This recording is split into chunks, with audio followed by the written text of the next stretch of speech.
Hello learners, welcome back to my channel. This is Dev. Today you're going to learn phrasal verb with back. আজকে আমরা শিখব phrasal verb with back. So প্রথমে verb থাকবে পরে back. So এই লেসনটা খুব interesting কারণ এটা স্পোকেন ইংলিশে অনেক ব্যবহৃত হয়।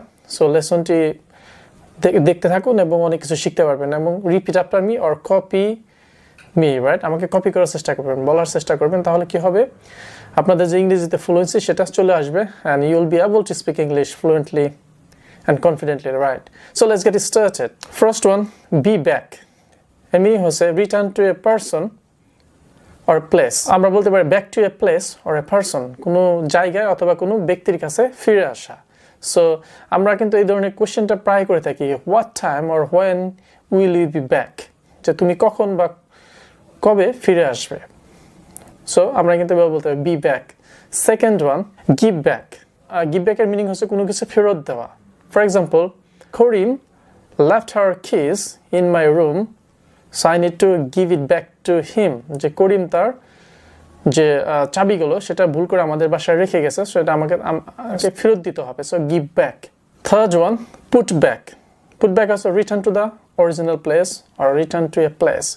ধরুন আপনি বই পড়তেছিলেন, বইগুলো কোথায় থাকে? শেলফে থাকে। সো আপনি পড়ার পরে সেটা কোথায় রাখবেন?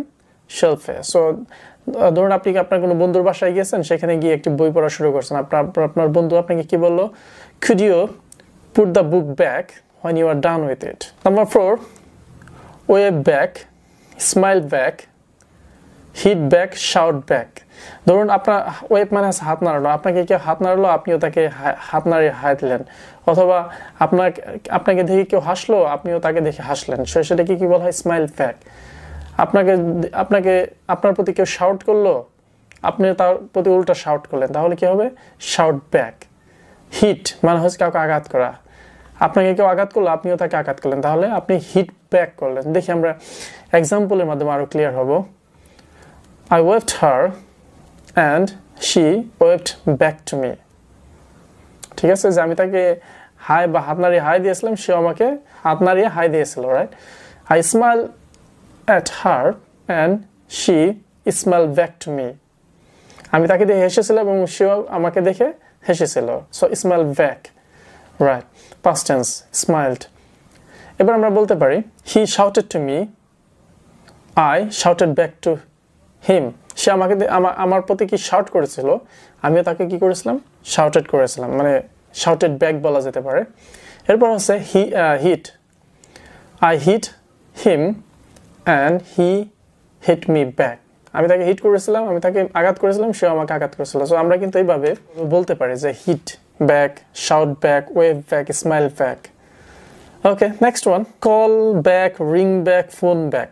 ধরুন আপনি আপনার বন্ধুকে ফোন করেছেন, সে ব্যস্ত, অথবা আমাদেরকে যদি কেউ ফোন করে আমরা ব্যস্ত থাকি, তাহলে আমরা কিভাবে একটা ভয়েস মেল দিয়ে রাখি কিন্তু, যে I can't talk to you right now, I will call you back, I'll phone you back, I'll ring you back. এটা ইউকেতে সবচেয়ে বেশি চলে, লন্ডনে, রাইট?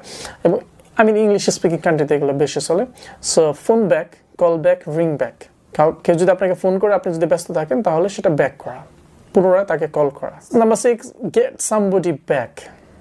গেট সামবডি ব্যাক এর মিনিং হতে পারে reply to someone with a message or a phone call or by an email.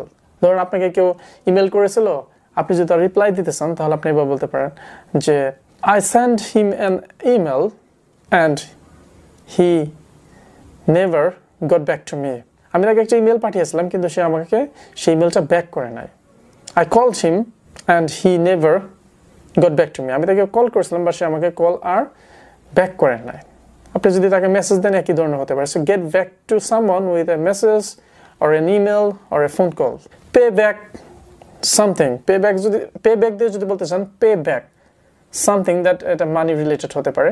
ধরুন আপনি আপনার বন্ধুর কাছ থেকে টাকা ধার নিয়েছেন, সো সেভাবে বলতেছে you can borrow money from me but you have to pay it back on time or in time. ঠিক আছে, যে তুমি আমার কাছ থেকে টাকা ধার নিতে পারো, it's not a big deal, কোনো সমস্যা নয়, বাট যথাসময়ে তোমাকে টাকা ফেরত দিতে হবে। So pay back. Last one, look back on past. অতীতে ফিরে তাকানো বা অতীতে ফিরে যাওয়া। For example, we often look back on our childhood as a golden age. আমরা প্রায় আমাদের শৈশবে ফিরে থাকাই স্বর্ণযুগ হিসাবে। এই জন্যে আমরা প্রায় বলে থাকি if I could go back to my childhood, যদি আমি আমার শৈশবে ফিরে যেতে পারতাম তাহলে জীবনটাকে আরও সুন্দর করে সাজাতাম, ভালো মতো করে পড়াশোনা করে, right? So we should study, আমাদেরকে প্রচুর পড়াশোনা করতে হবে। যদি আপনি বেশি না ইন্টারমিডিয়েট এবং অনার্স মাস্টার্স লেভেলটা খুব ভালো করে পড়াশোনা করেন, দেখবেন যে you will really have a bright future, আপনার ভবিষ্যৎ কি উজ্জ্বল হবে, right? So thanks a lot for watching my video. যদি লেসনটি একটু ভালো লেগে থাকে তাহলে অবশ্যই like, share and comment, subscribe করে চ্যানেলটি পাশে থাকবেন। ভালো থাকবেন, সুস্থ থাকবেন। Bye for now, see you soon, good bye.